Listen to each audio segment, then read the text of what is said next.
Thanks for staying tuned to your station, the African Independent Television, and welcome to your program. This is a reminder that we are still in the era of social distancing and constant wearing of face masks because COVID-19 is still present with us here in Nigeria and across the globe. It's quite disturbing. Looking at the statistics yesterday from the Nigerian Center for Disease Control, NCDC, is quite scary. Particularly, yesterday we have 1,114 new cases. It's quite confirmed cases. It's quite disturbing now. And more troubling is that the new record was broken yesterday, sadly. We had the highest number of deaths so far since COVID-19 pandemic started. The number yesterday, 24 hours, was 27 deaths were recorded yesterday. This really calls for serious attention to be given. We must all abide by all the necessary protocols that needs to keep us alive, safe and secure, because you can see the statistic on your screen. It's quite scary. Just 24 hours, we had 27, and that has made the number of total deaths to increase from 1,508 to 1,577. Seriously, we must be very, very cautious. My name still remains Patrick Abambo. I want to welcome you to the program today. And I will be looking at, I'm sure during the week, you noticed that everybody is aware, but even across the globe, that new service chiefs have been appointed. Mr. President Muhammadu Buhari accepted the resignation of the former service chiefs and approved the appointment of the new service chiefs. We'll be looking into that and what we'll call new service chiefs in Nigeria going forward, because we must go forward so that we know how it is. But first and foremost, let me congratulate the newly appointed service chiefs, though during the program we also talk more about them. I want to specifically again congratulate some of the newly promoted senior police officers. One particular person whom we have featured on this program for some weeks, some months recently, talking about CP Joseph Mukan, has been promoted. He's now an Assistant Inspector General of Police. We must say congratulations to him. We must say congratulations to also the Assistant Inspector General of Police, Dasuki Galadanshi. He's also been promoted recently. So it's a lot of celebrations for the families of these ones. So it's calling for more responsibility, and I'm sure that they are ready to offer Nigeria a greater service. Yes, but in that same light, we are the Force Headquarters, Justice is talking about Shekina Chinkere of Security Watch Africa, who is bringing us a report of what happened when the Inspector General of Police, IGP Mohammed Abubakar Adamu, presented some checks to some families of the police officers. Sit back as we bring you this report. As part of the mission of the Inspector General of Police of the Nigeria Police Force, IGP Mohammed Abubakar Adamu, to boost the morale of the personnel of the Nigeria police officers and men, particularly those who were killed or injured during the EndSARS protest in 2020. A welfare package was put in place to support the families of the late police officers and men.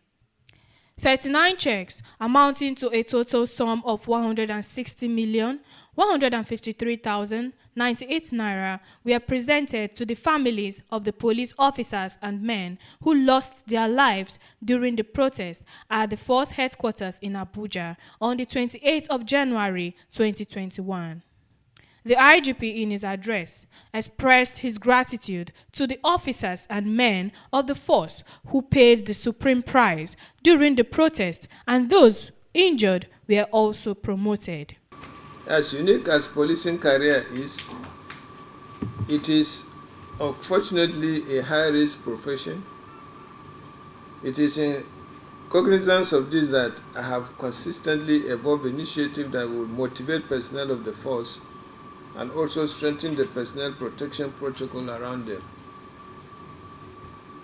It is also in line with this that I directed the promotion of all personnel that were injured, as well as the posthumous promotion of others that lost their lives during the violent protest.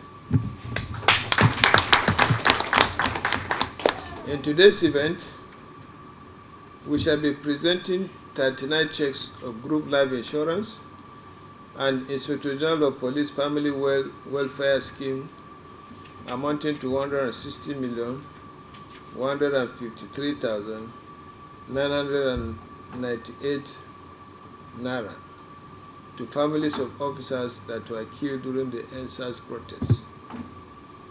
I do appreciate that no monetary reward can compensate for the lives of loved ones and breadwinners that have been lost. The Honorable Minister for Information and Culture, Alhaji Lai Mohammed, who was present at the presentation, urged the media to continue in their support to the Nigeria Police Force. I want to seize the opportunity to appeal especially to our media to always support our officers, be they police, be they the military, because it is because they are making that sacrifice that me and you can sleep in peace every day. The IGP urged the beneficiaries to utilize the fund in the welfare and training of the children and wives of the deceased.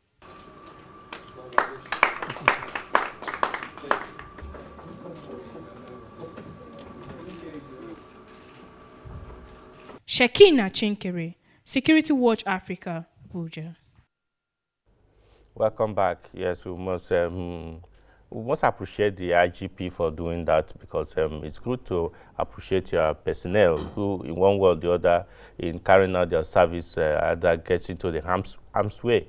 So it's good, and like he requested that this fund should be used judiciously, and we pray that that is done. And for the police officers who died, we pray that God will accept their soul and grant them eternal rest. Yes, to our program and our discussions today, I have three guests to look into what we are looking at today, talking about the new service chiefs in Nigeria going forward. I will start maybe with the guest first. I will introduce the guest in the studio with me. Is Chidi Omeje. Chidi Omeje is the publisher editor-in-chief of Nigerian Security Digest, and he was editor of the in-house journal of the Defense Headquarters. It's a pleasure to have you. Thank you. It's my pleasure. Yeah. Then on Zoom, we have two guests one from Lagos, talking about Dennis Amakri. Dennis Amakri was an assistant director with Department of State Security Services. Currently, is an internationally renowned security expert, leading international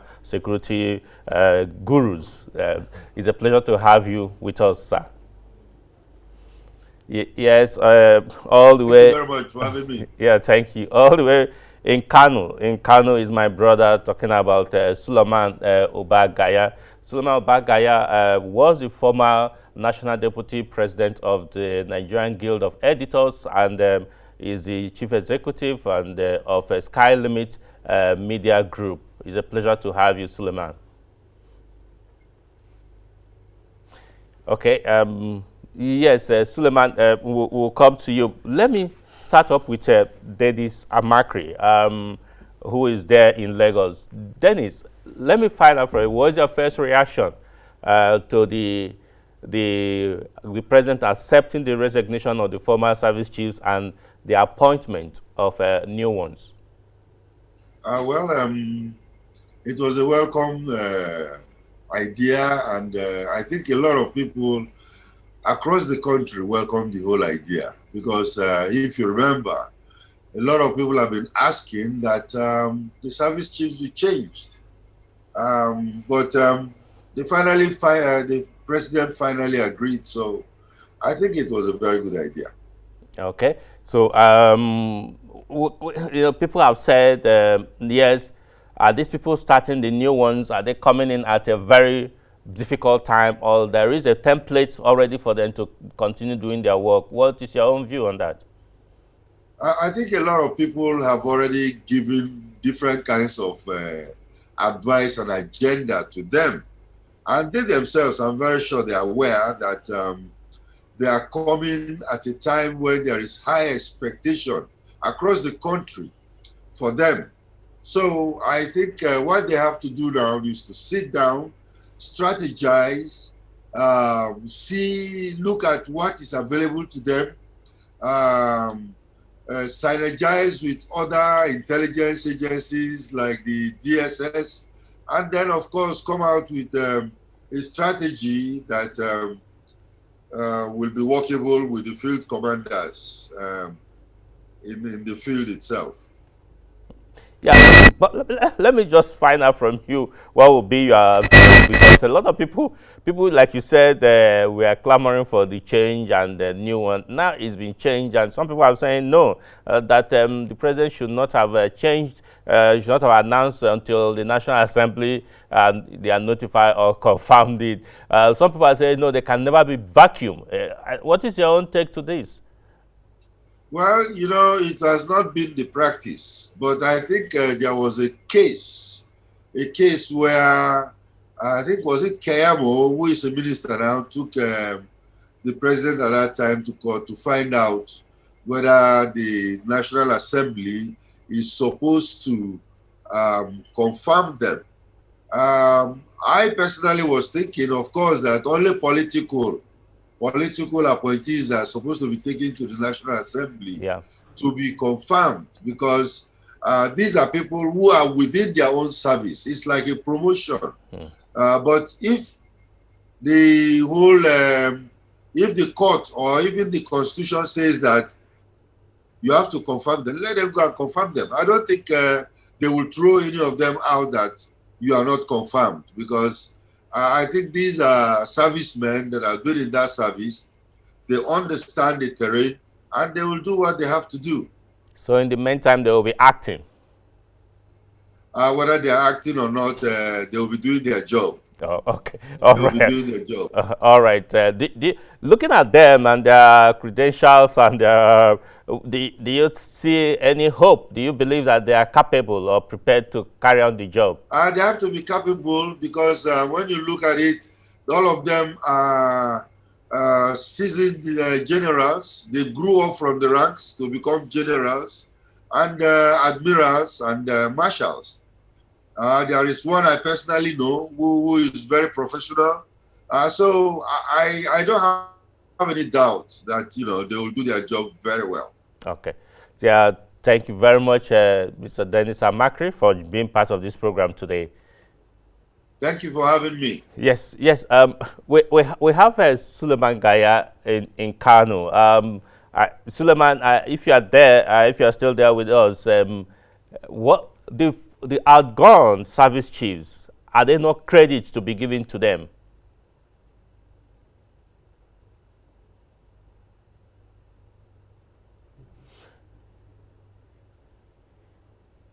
Yeah, I don't know, Suleiman, if you are hearing me, I'm asking, the outgone service chiefs, are there no credits to be given to them?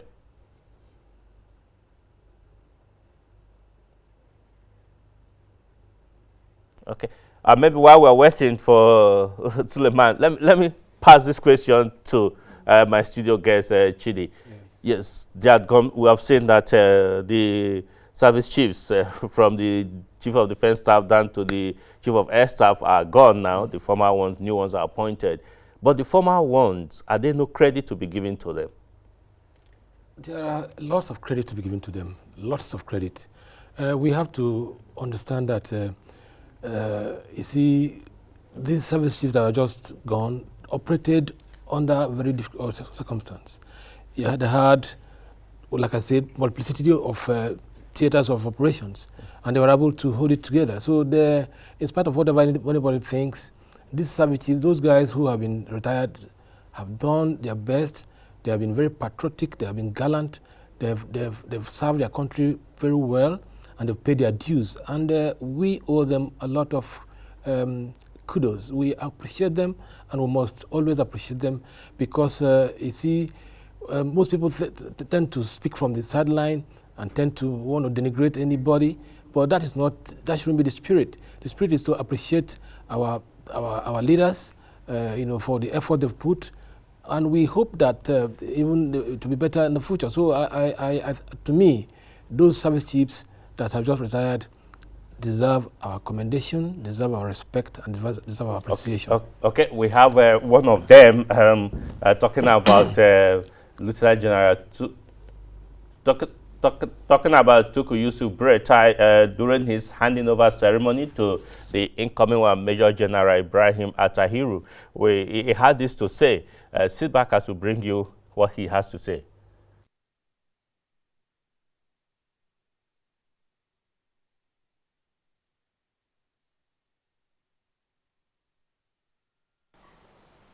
It was a long journey, a service for over 40 years, calls for immense gratitude to Almighty God and to all those who supported this journey in one way or the other. I remain eternally grateful to President Muhammadu Buhari for the great opportunity. It is the dream and aspiration of every combatant officer to lead his army, but surely only one comes at a time. All of you here and others not here are well appreciated.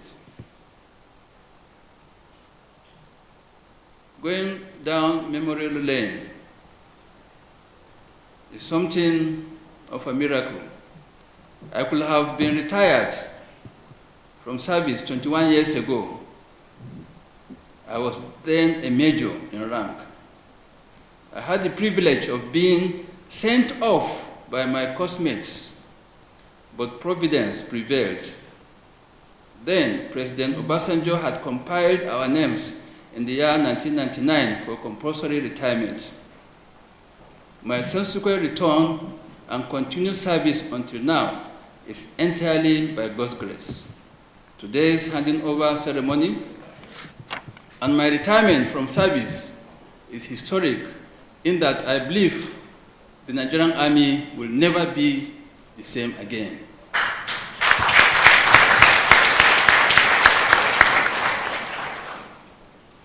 The military, the world over, is known for bureaucracy and efficiency. However, in most cases, bureaucracy has stifled initiatives and made rapid transformation slow in the Nigerian Army. Today, I am proud to state that the Nigerian Army has been transformed into a professional, responsive, and truly apolitical and subordinated to democratic governance. I am proud that the Nigerian Army, under my leadership, had defended democracy in response to the demands of Nigerians. I am also proud that my vision for the Nigerian Army has been achieved. Exactly 66 months ago, I met my vision for the Nigerian Army as to have a professionally responsive Nigerian Army in the discharge of its constitutional roles.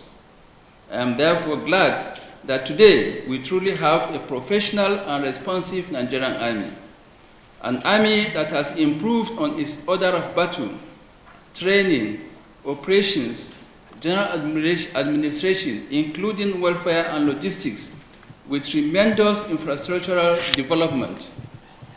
We have also improved civil-military relations, innovations, cyber warfare, and cyber security. We have improved the Nigerian Army Intelligence Corps through procurement of modern equipment. We today have better intelligence and security through effective and efficient intelligence operations.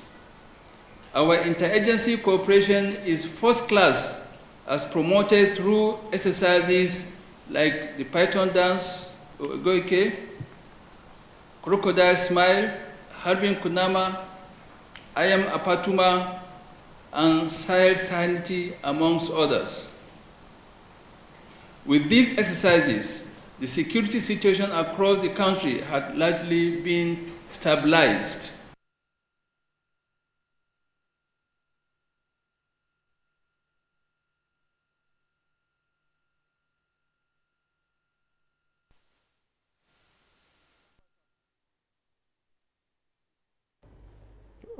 Welcome back. Yeah, you had him there, and he spoke from the heart. Let me hear from Chidi. Chidi had him. Do you agree with all those things he said? It's not a question of whether I agree. It's something that we all know. He has done his best. He has put a very solid, well, it's not, maybe you can call it foundation, but he has put, his marks on the sands of time. The Nigerian army he met, like he said, will never be the same again in terms of the fact that he had been able, along with his team, to professionalize the army more, to give it more bite, and we are hoping that as the new leadership comes on stream, that they will take it from there and even do better. So we, as Nigerians, all we are looking out for is how our country will be secured and how we can defeat the numerous adversaries that are aiming to destroy our country. So I believe that the former Chief of Army Staff had put in his very sterling quality performance over the period of time he served. So we remain grateful to him. Yeah. We appreciate his service. I think he did well. No doubt about that. Yeah. Yes, we had the ceremonial handing over clip for you. Let's see how it went down there at the Army headquarters.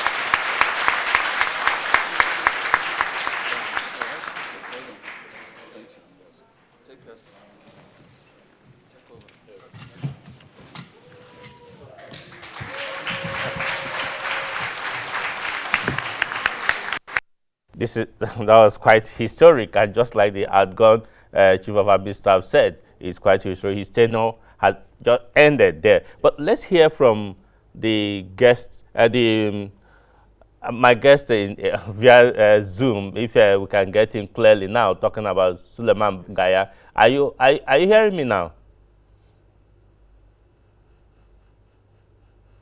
It's obvious we're still having the communication problem, audio problem. We can see him, but we can't hear from him.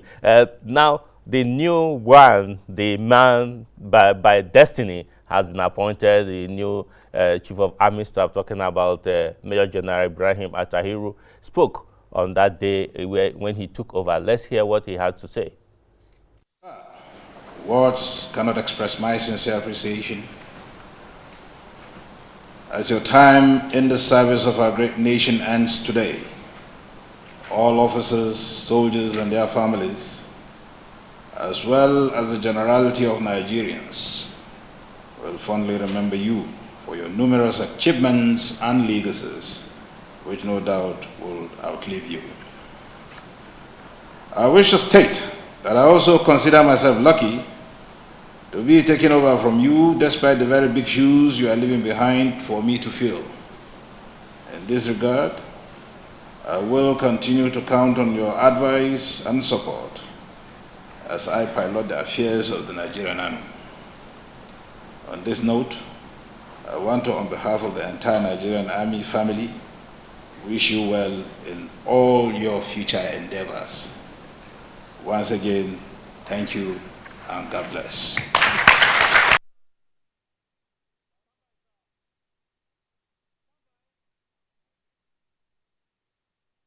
Yeah, yes, the new man in the saddle, he said something there, the big shoe he's going into. You think he has the capacity to work with this big shoe? Why not? Why not? He has the capacity. After all, we're talking about a general from the Nigerian Army. He has paid, he qualified, has paid his due. Look, he is an accomplished general.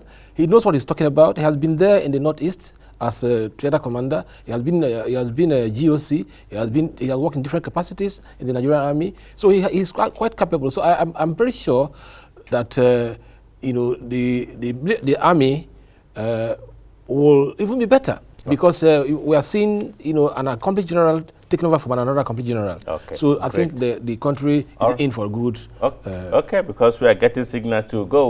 We'll be looking at his program for the Army by the next edition of this program. But let's just show you a teaser of how it also went down during the pulling us ceremony of Lieutenant General Tukur Yusuf Buratai.